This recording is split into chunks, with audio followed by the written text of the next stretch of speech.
అష్టవక్ర సంహిత chapter 18 talk 107. So Ashtavakra సంహిత యొక్క సమగ్ర సారం ఏంటంటే, ఇక్కడ ఏదైతే ఉందో అదంతా అకారణం అని గుర్తించు. ఇదే ఆత్మజ్ఞానం యొక్క చర్మస్థాయి అని. సో నాది అని అనుకోవడంతోనే బంధం అనేది ఎస్టాబ్లిష్ అవుతుంది. అది అందరి అనుభవం. ఈ భూమి మీద ఉన్న కోటాను కోట్ల వస్తువులు, కోటాను కోట్ల మంది, వీటితో నీకు తాదాత్మ్యత లేదే. ఏదైతే నీ మనసులో ఒక ఛాయిస్ క్రియేట్ చేసుకున్నావో అదే నా అన్న భావన. ఆ ఛాయిసెస్లో హెచ్చు తగ్గుల వల్ల కొన్ని నాలు బాధిస్తాయి, కొన్ని నా అన్న భావనలు బాధించవు. సో ఈ అస్తిత్వం స్వయం అకారణం అని గుర్తించడం వల్ల నీ మనసులో ఉన్న చింత అంతా పోతుంది. సో ఈ చిన్న విషయాన్ని కొంతకాలం స్మరణ చేయడం వల్ల, కొంతకాలం నిరంతరం చూడడం వల్ల నీ చేతిలో ఉన్న వస్తువు ఉంది, గుర్తించు, ఇది అశాశ్వతం, దీన్ని ఆధారం చేసుకుని ఏనాడు నేను బాధపడను అని తెలుసుకుని అక్కడి నుంచి ముందుకు కదులు.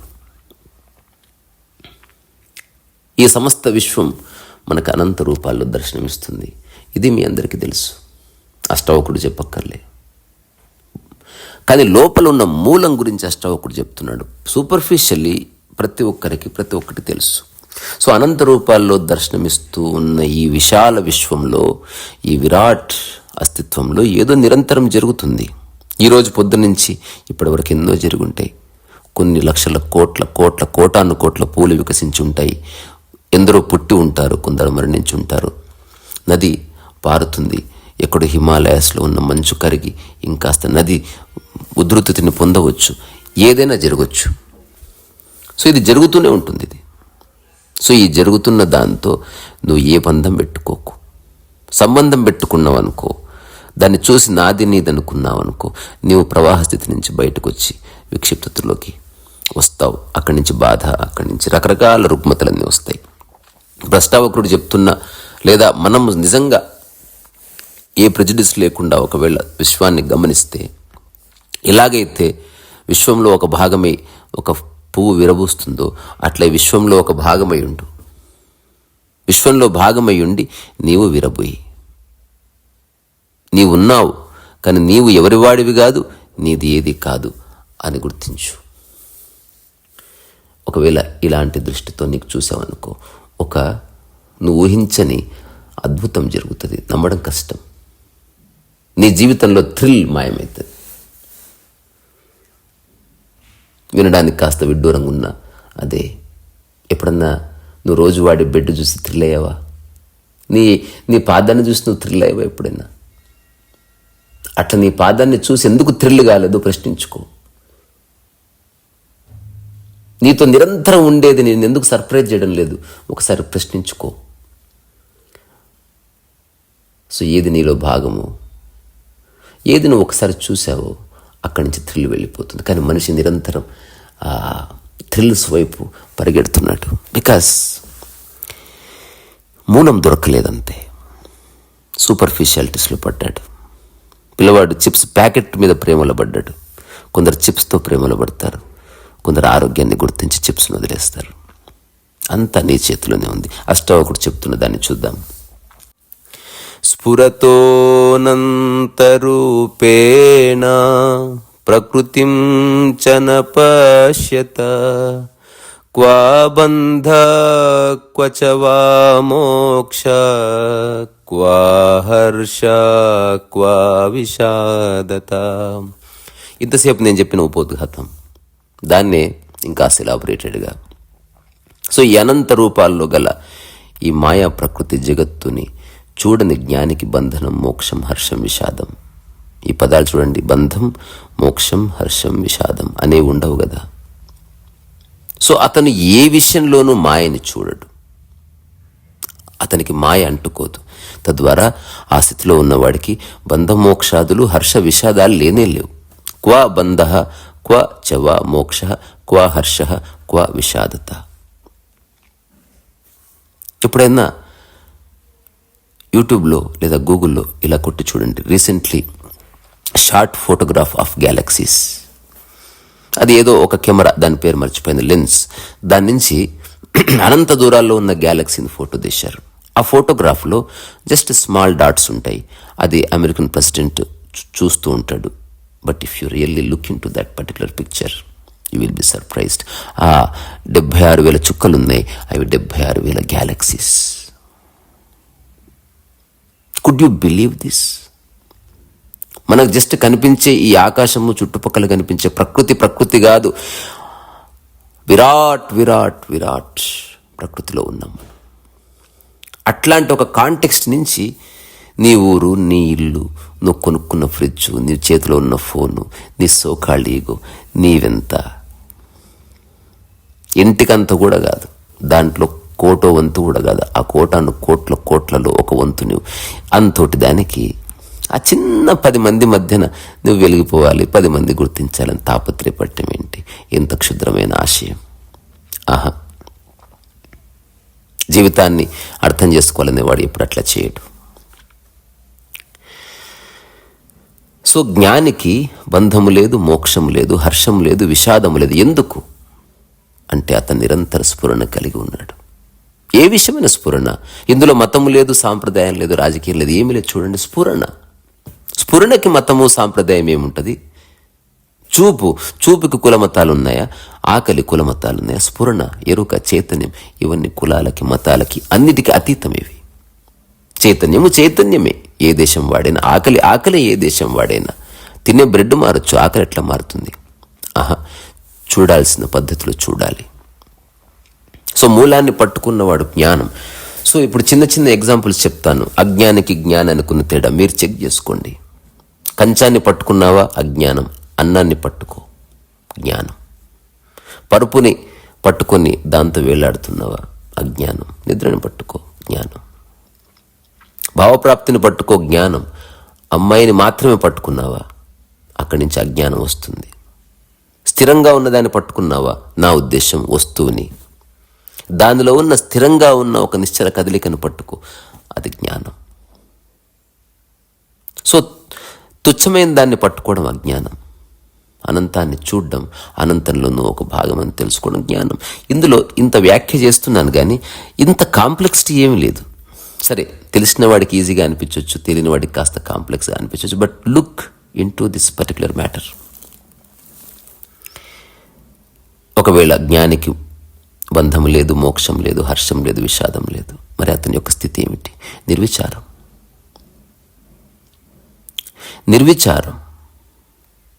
నిర్వికారం, నిర్వికల్పం అంటే అఖండమని. సో ఏ పని చేస్తే ఆ పనిలో ఉన్నావు, ఆ పని అయిపోయింది, ఏ విచారం లేదు. ఎందుకో తెలుసా? సొంతము చేసుకోవడానికి నీదంటూ ఏది లేకపోతే విచారము రాదు. అప్పటి వరకు నీ మనసులో ఉన్న చెత్త వల్ల విచారం రావచ్చు. అక్కడున్న చుట్టుపక్కల విషయాల పట్ల, ఎగ్జాంపుల్, నువ్వు కాంబోడియా పోయావు, తీర్థయాత్రకు పోయావు. ఎప్పుడన్నా ఈ విచారం వస్తుందా?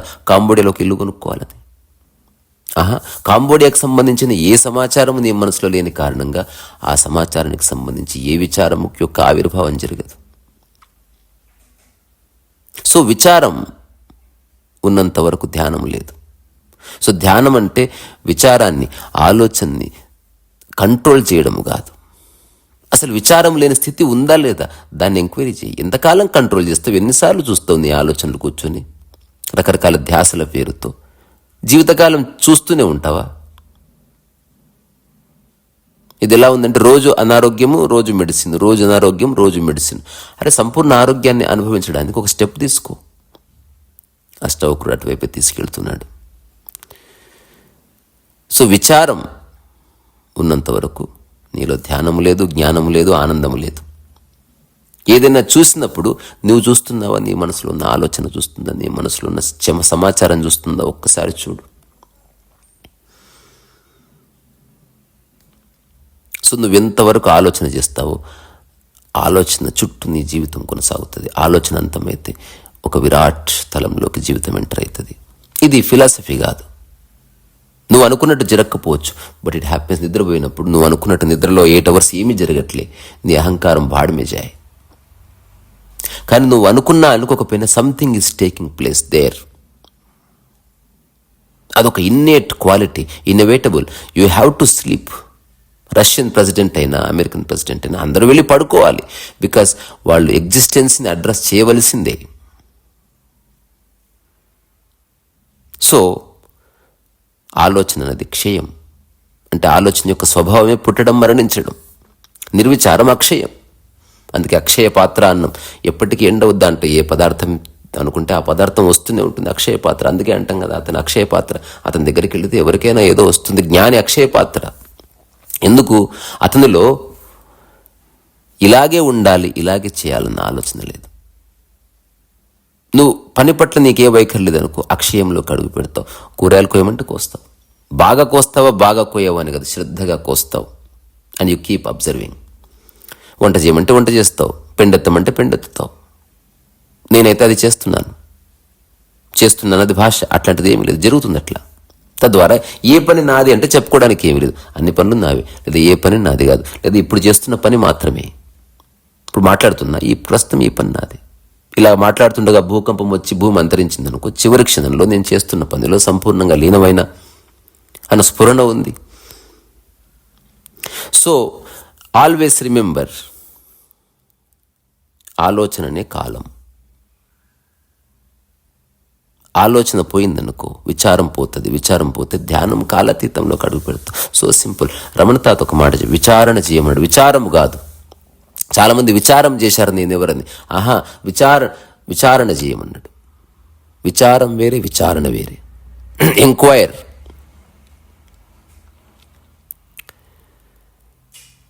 సో ఆ తర్వాత అష్టావక్రుడు చెప్తున్నాడు, బుద్ధి పర్యంత సంసారే మాయా మాత్రం నివర్తతే నిర్మమో నిరహంకారో నిష్కామః శోభతే బుధ.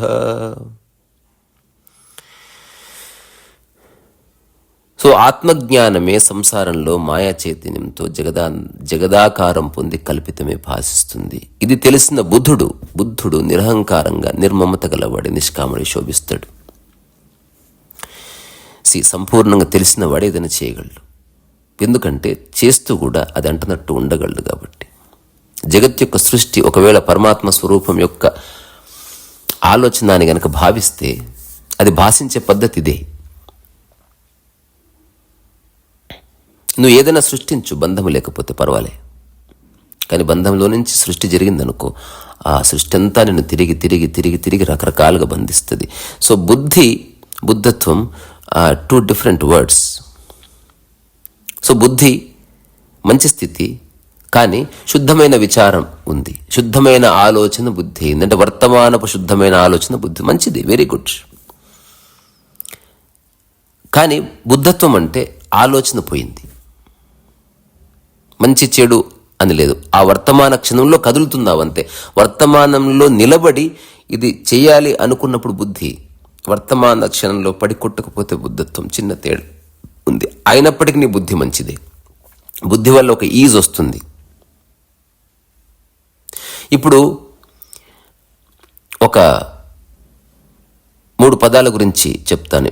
ఇందులో ఉంది బుద్ధి పర్యంత సంసారే మాయా మాత్రం నివర్తతే అని ఒక పదం ఉంది. మనకి భాషలో 3 పదాలు ఉన్నాయి. 4వ పదం నివర్తతే. వివర్తం, పరిణామం, సజాతీయం. వివర్తం అంటే మారనిదే, కానీ నువ్వు లేనట్లు చూస్తున్నావు. ఎగ్జాంపుల్, ఒక ఫ్లవర్ ఎప్పటికీ మారనిదే, కానీ దాంట్లో నువ్వు ఒక అమ్మాయి సౌందర్యాన్ని చూస్తున్నావు. వివర్తం జరిగింది. ఉన్నది ఉన్నట్టే చూస్తూ ఉన్నప్పటికీ నీ మనసులో ఉన్న సమాచారాన్ని ఆధారం చేసుకుని ఏదో చూస్తున్నావు. అదే పరిణామం, మార్పు పొందేది అని. అంటే ఎగ్జాంపుల్, పాలు పెరగవడం, లేకపోతే మన శరీరం పరిణామం చెందుతూ ఉంది, లేకపోతే ఒకటి ఇంకొకటిగా మారడం, రంగు మారడం, ఇది పరిణామం. అందుకే అంటాం కదా, ఏదైనా సంఘటన అనంతర పరిణామాలు, సంథింగ్ హ్యాస్ చేంజ్డ్. తర్వాత సజాతీయం, ఏవైనా 2 కలిస్తే ఒకటి బలంగా మారడం. ఎగ్జాంపుల్, ఒక సంఘం అందుకే పెట్టుకుంటాం, సజాతీయులంతా కలుస్తారంతే. సో వివర్తం అంటే ఎప్పటికీ మారనిది కరెక్టే, కానీ నీ యొక్క సమాచారాన్ని ఆధారం చేసుకుని దాంట్లో వేరేది ఏదో చూస్తున్నావు. సో ఒక రాయిలో నువ్వు శివలింగాన్ని చూడడం, తప్పు ఒప్పులు లేవు, ఇక్కడ చూస్తావు. రాయిని రాయిగా చూడట్లేదు. తద్వారా అది వివర్తమైంది. పరిణామం అంటే ఒక రాయిని నువ్వు శిలగా మారుస్తున్నావు, ఆ తర్వాత ఒక విగ్రహంగా మారుస్తున్నావు. అట్ట పరిణామం సజాతీయం. ఒక 3 రాళ్ళు కలిపి 100 రాళ్ళు కలిపి ఒక గుడి నిర్మించావు. అన్ని రాళ్లే, బట్ నీ యొక్క ప్రవర్తనలో మార్పు ఉంది. నివర్తత అంటే ఏమిటి? మాయా మాత్రం నివర్తతే. నివర్తత అనే పదంలో ఉన్నది ఉన్నట్టు చూడడం, సాక్షిభావనం యొక్క ఒకానొక స్థితి అది. సో గుర్తించాల్సింది ఇంతే. ఆలోచన లేదు, కదలిక ఉంది. సో ఆలోచన ఒకవేళ ఉంది, నువ్వు కదిలితే కదులుతున్నది ఆలోచననే, నిన్ను కదిలిస్తున్నది ఆలోచననే. నువ్వు ఎక్కడికో పోవడంలే. ఫర్ ఎగ్జాంపుల్, నువ్వు ఏదో ఒక ఆలోచనతో నడుస్తున్నావు ఒక రోడ్డు మీద, అక్కడ వెళుతున్నది నీవా ఆలోచన? ఒకసారి తర్కించు, ప్రశ్నించు ఒకసారి, సరదాగానే. సో అష్టావకుడు చెప్తాడు, బుద్ధి పర్యంత సంసారే మాయా మాత్రం నివర్తతే.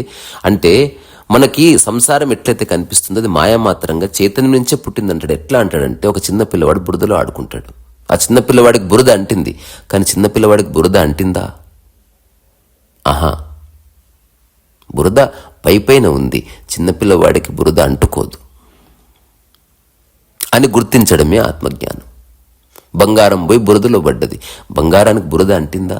ఆహా, బంగారానికి బురద అంటినట్లు ఒక అభావం, ఒక అభాస, ఒక అధ్యాస కలుగుతుంది. బంగారం బంగారమే, బురద బురదే. అట్లా చూడడమే మాయా విముక్తి.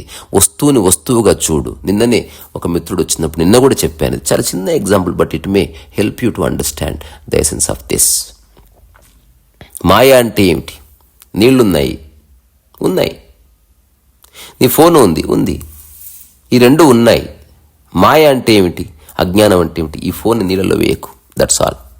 కలపకూడదు, రెండింటిని కలపకు, అట్లా మాయ జనిస్తుంది.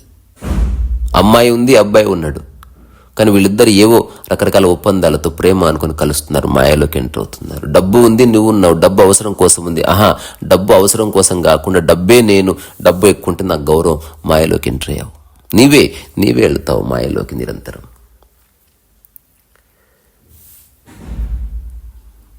అష్టావక్రుడి యొక్క సమగ్ర సారాన్ని కొన్ని మాటలు చెప్పుకుంటే ఇంతే. అన్నిటి పట్ల సాక్షిగా ఉండు, బాత్కథం. ఏమైనా చేయి, కర్తభావన లేకుండా చేయి, బాత్కథం. కొంతకాలం నిర్వికారంగా ఉండు, బాత్కథం. అసలు విచారమే లేకుండా, ఆలోచన లేకుండా ఉండే స్థితికి రావాలంటే దేంతో నా అన్న సంబంధం పెట్టుకోకు, ఆలోచనలు వెళ్ళిపోతాయి, బాత్కథం. నిరంజనుడిగా ఉండు, ఒక పుట్టిన పిల్లవాడు ఆ ఉన్న స్థితిలో రా. ఏదన్నా పట్టుకో స్వామి. నిన్ననే ఒక ఆవిడ ఫోన్ చేసింది, మీరు చెప్పిన దాంట్లో ఒక్కటి పట్టుకున్న బాగుంది అన్నది. ఏంది? పోనీలే, ఇదే నా ధ్యాన పద్ధతి అన్నది. పోనీలే, ఎందుకంటే పడింది, ఎలాగూ పడింది. పోనీలే అంటే పదార్థాన్ని, దాన్ని పోనీలే అని కాదు, దాని తర్వాత నువ్వు కొట్లాడడానికి ఉపయుక్తం రెడీ అవుతున్నావు, అది పోనీలే. Don't take life two seriously. ఇది ఒక చక్కటి ఆట, లీల. జీవితం ఒక లీల.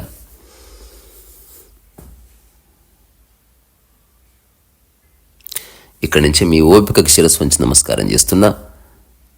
ఒక సహజమైన కదలిక జీవితం. నీకు నచ్చినట్టు కదిలిస్తున్నావా వ్యాపారం. ప్రపంచంలో నీకు చాలా పేరు ప్రఖ్యాతులు రావచ్చు. అల్టిమేట్గా నువ్వు నీ గదిలోకి ఒంటరిగా వెళ్ళిన తర్వాత నీ మనోదశ ఉంటుంది చూడు, అది నిర్ణయిస్తుంది నువ్వెవరని. సో నిరహంకార ప్రాప్తిరస్తు, నిష్కామ కర్మ ప్రాప్తిరస్తు. అన్నిటికంటే ముఖ్యం మమతనే బంధానికి ఆధారం. నిర్మమతలో జీవితం యథావిధిగా దర్శనమవుతుంది. అన్నిటిని ఉపయోగించుకో, మమత అనురాగాలు తీసేసేయి. పెన్నుని వాడినట్టుగా దాన్ని జనాలు తప్పుగా అనుకుంటారు. మమత అనురాగం లేకపోతే ఎట్లా? టీవీ సీరియల్స్, సినిమాలంతా దాంట్లో అంత కొట్లాడుతున్నారు, డిస్టర్బ్ అవుతున్నారు, ఏడుస్తున్నారు. మమత వల్లనే. మమత లేనివాడు నిజంగా ప్రేమలోకి అడుగు పెడతాడు. ప్రేమ వేరే, మమత వేరే. మమత బబుల్ గమ్, ప్రేమ వాటర్ పట్టుకోదు. గాలి ప్రేమ అట తగులుతుంది, దాని ఛాయలు ఏ ఉండవు, మళ్ళీ తగులుతుంది. బబుల్ గమ్ ఒక్కసారి జుట్టు కంటించామనుకో గుండు కొట్టించుకోవాల్సిందే.